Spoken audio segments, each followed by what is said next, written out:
Hi guys, Michael Timmins here, and thanks for tuning in. I've decided to produce a short video which will outline the basic steps that you need to take in order to acquire the registered owners' details of specific properties.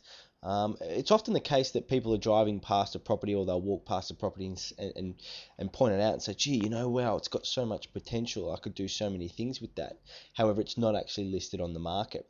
Rather than waiting for things to list on the market by real estate agents, we can actually jump the gun a little bit and actually get the details of the owners rather than door knocking. And nobody really likes door knocking. But we can actually send them a letter expressing our interest in their property and hope that they get back to us with a response. Now, it all comes down to certain different types of detail, including the types of words that you use and the phrases and how you actually get your message across in that letter. But generally, we can find that we get a pretty good response. Now that'll be a whole different type of introduction into what we actually put in the letters and the templates that you can use. But today I just wanted to show you exactly how you can actually get those details in order to make contact with them. So what I'd normally do is if I've just driven past a site and I sort of knew the region but didn't know the address, I'd normally jump onto Google Maps or even nearmap.com.au just when I get home, just to have a look at the property itself and work out what the address is first of all, and just find out a little bit about what's happening in the area as well from a bird's eye perspective. So what I'm going to do is I'm actually going to use one of my properties as an example, and I'm just going to bring that up here and show you what I actually mean. So we'll use Google Maps for this exercise. Just waiting for it to load. If we just zoom in here, we can see that, look, this image has probably been taken quite some time ago. You can see that there is a street view if we want to click on that, and that'll actually take you into a 3D sort of mode where you can actually spin around and have a look at the street as well, just to confirm that you are in the at the right address. But if you haven't actually got the address, it's quite easy enough just to punch in the region that you're in or the road, and you'll be able to sort of source the property given that. So that is the property there. You can see we can sort of twist around here. We can see what else is happening. That's the street there. You can see where the power poles are. So if you didn't take a good sort of snapshot in your mind of where the stormwater is going to be, obviously we've got the electricity there, so we need to be bringing electricity across there for future development. You can see that obviously there's a house. There's a bit of a slope on this land too, and you can also see that there's a couple of trees, some located there at the back. We've got this gum tree down here at the front, and there's also a neighbouring tree here which could be quite a bit of an issue. So if we just go back to the satellite imagery, we actually zoom in there. Let's get a bit more of a feel of the actual area itself. So we can see here that this is the property in mind. You can see there that confirms that those trees at the back there do take up a large portion of the site. Now we'd want to be a little bit weary of that as well. It might be a case of getting an arborist in to actually have a look and assess the trees to give us a better idea, but that's probably a little bit more further down the track.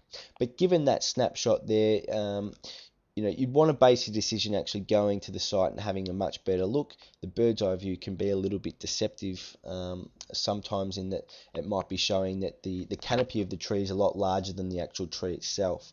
There's a whole nother conversation to have about how the tree protection zones and the critical root zones are actually measured when it comes to a tree. But let's just say, for instance, that we are interested in this site and we want to go and have a further look. If I just zoom out a little bit, I just want to see what sort of other development's been happening in the area. We can see up here that we've got a couple of units there. It looks like there might have been an existing house at the front there, gone ahead and built a couple of units in the back. There's obviously a bit of a dual occupancy happening there, like a duplex. In here we've actually got something that looks a little bit like maybe a retirement village or something of that type of nature. You've got a lot of the same sort of units.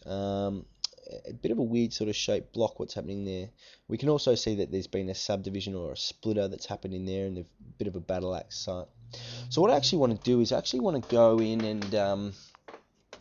and take a better look and get some more detail of the site. So where I'm going to actually head to next is actually a place called the Land Channel. Now this is a place or a platform that actually holds majority of the property's information in Victoria. Now today we're actually going to be using the interactive map. As you can see, there are a whole list of other sources that we can use, but we just want to tap into this interactive map here. This will bring up a new screen here. What we actually want to do is pop in the address. So now that we've done our search on Google Maps or even Nearmap, we've got the address, and we can put that in here now. We just do a search on that. That's going to bring up a whole new map. And we can see that the layout here is just a little bit different from your Google Maps or the like. We can actually see that those developments we were looking at before, you can actually see the plan now. So you can see that a plan of subdivision has been lodged and approved, and that is now new property titles. So you'd find that at 348 there, you've got probably 348A, B or C, or maybe /1/2/3. And also here you can see that that unit development that we had happening there, you can see that that is actually number 8, so that goes all the way in the back there. If we actually scroll down a little bit further, you'll see that there's recently been a new estate that's been put in at the bottom end of Benison Street there, and these are all the recently newly launched properties down here. If we go back to our Google Maps and just drag that down, so I can tell you that this is quite an old photo. I know on Nearmaps it actually gives you the date that the photo is actually being taken, because I know that a lot of this construction has actually basically completed now, so it would be looking a lot different. Before we go back, we want to go back to the proposed site.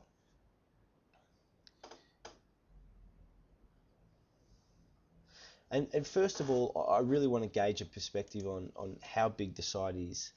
That's going to give me a really sort of good idea of what size land that we're looking at, and potentially what you could put on that land. So you can see I've just clicked over in that corner there on the perimeter, and I've just dragged it across. So the dots there, we've dragged that across, and we can see that it's around about sort of 24 meters. That we've got road access there. You see I've just picked up this measuring tool here if you missed that. So we'll just leave that red dot there, and I'll drag it to the back. We can see that's around about 68 meters. Now this isn't going to be exact. It is only an approximate sort of number, but we can tell, given by this measuring tool, that the site we're looking at is probably around about sort of 1500 to 1550 square meters. Now that's obviously a good size, and that's obviously something that we can do with. So I want to get a bit more information on this site now. So if I just click on Get Reports, it's going to come up and ask me to confirm the address that we're looking for. Just say yes, and it's going to bring up a couple of different reports here which we can use. If I just click on View, you can obviously